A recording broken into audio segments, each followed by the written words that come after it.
In New Zealand, there is growing interest in composting shelters as dairy farmers look for ways to run more efficient, resilient, and profitable businesses.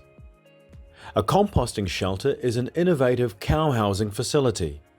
The shelters are an open-sided structure with a roof and a deep foundation of plant-based bedding material.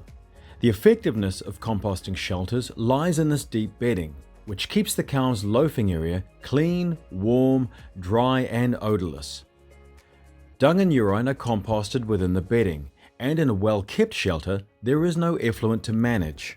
The deep plant-based bedding creates a comfortable lying surface for the cows, which allows animals to be kept off pasture for long periods during adverse weather. In this way, composting shelters can be integrated with pasture-based grazing systems. The bedding remains in the shelter for at least a year before it's replaced and applied to land as an organic fertilizer.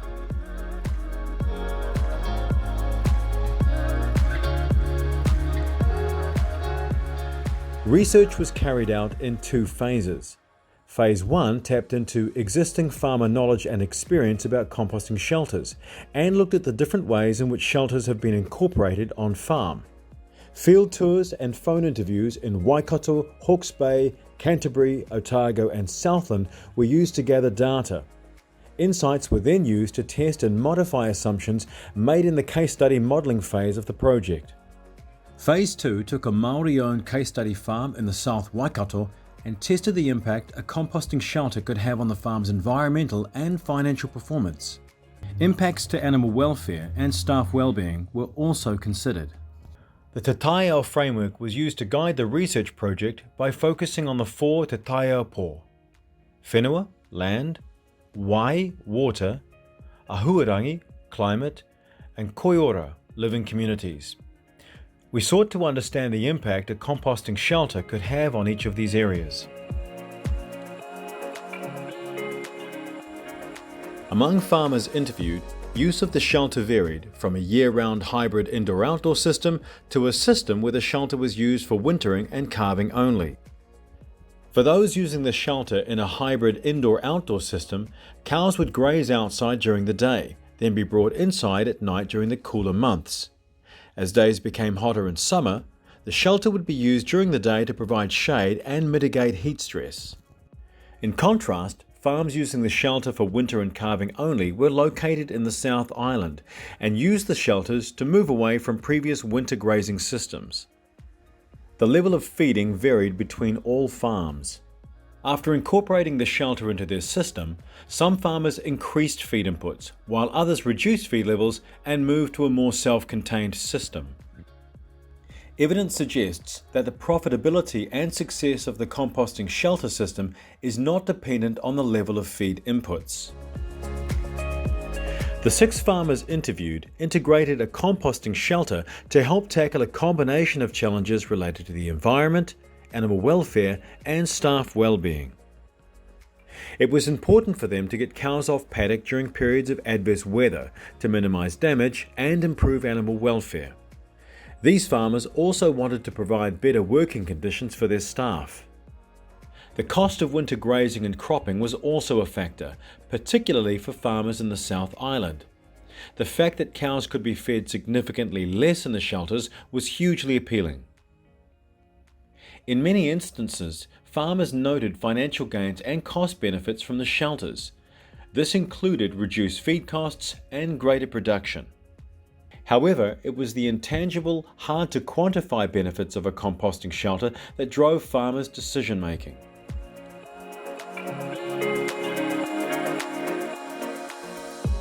There was a clear consensus from the farmers interviewed that the advantages of a composting shelter outweighed any drawbacks. None of these farmers wanted to return to farming without a shelter.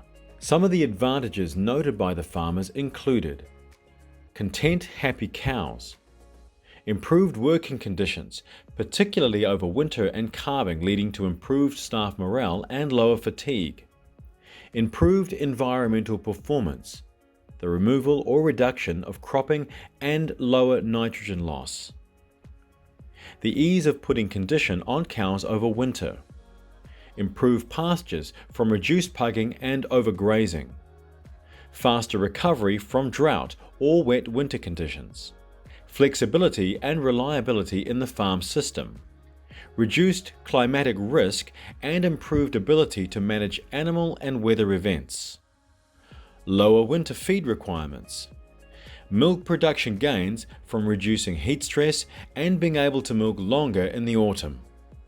There were few disadvantages noted from operating with a composting shelter. These disadvantages included the availability and cost of bedding, particularly as more shelters are built. Calving in the shelter makes it more difficult to match cows and calves. Key considerations for farmers thinking about investing in a composting shelter include management of bedding, which is fundamental to overall success of the shelter. Winter feed requirements, due to a reduction in cow maintenance requirements. Effluent management. In a well-designed and managed shelter, there is no effluent to manage. However, if poorly constructed or not well managed, there will be liquid to deal with and bedding to replace. Before investing in composting shelters, farmers should visit and learn from those already using the system and understand the key principles for a successful composting system. There should also be robust analysis on how the shelters will be incorporated into the system to help with shelter design. Many benefits of a composting shelter are related to environmental impact and animal welfare. These benefits may be difficult to quantify in analyses that only consider financial performance. Improved animal welfare was a key benefit noted by many of the farmers interviewed. Not only were cows protected from adverse weather, they also became calmer and more content. For staff, the shelters made considerable improvements to working conditions, providing a dry, warm environment to work in during the challenging winter and calving periods. Staff and farm owners were also more relaxed, knowing cows were warm and dry and that pastures weren't being turned into mud.